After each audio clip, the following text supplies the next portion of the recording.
News' Maggie Rulli reporting. And joining the conversation tonight on how the World Cup victory affects Team USA's fight for equal pay is sports journalist Kate Delaney. Kate, thank you so much for joining us.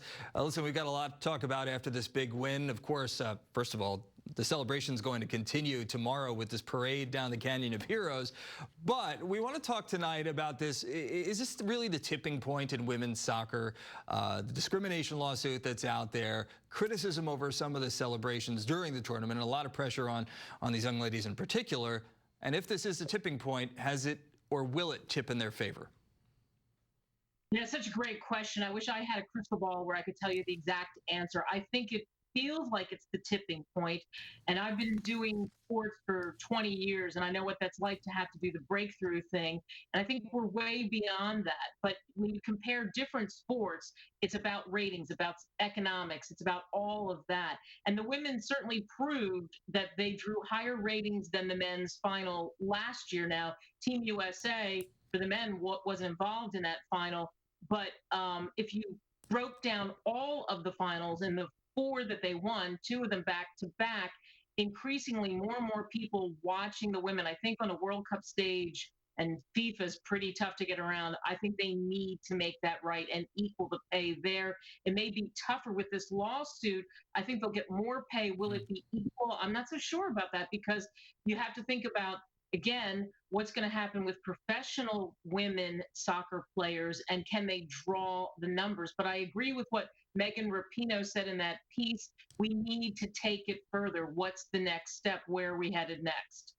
But anything short of equal pay, it just wouldn't be enough, would it? No, I don't think it would be enough.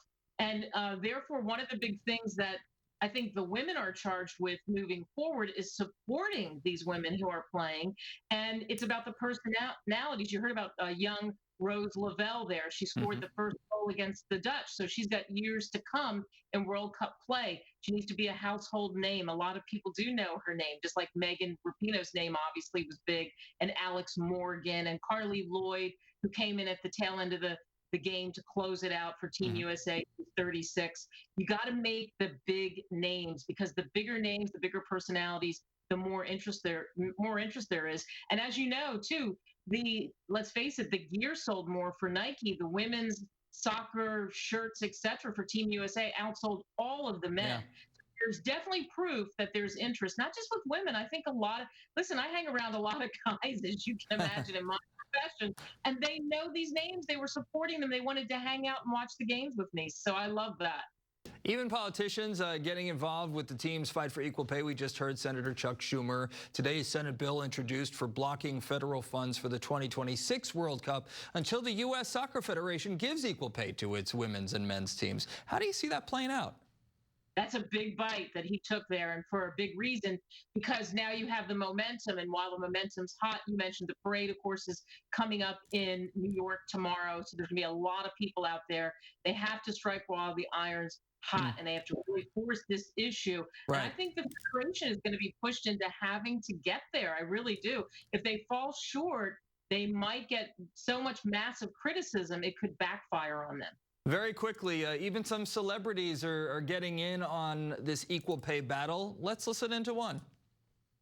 Shout out to the USA women's soccer team for their 4th World Cup. But what I want to talk about is they only get $90,000 per player.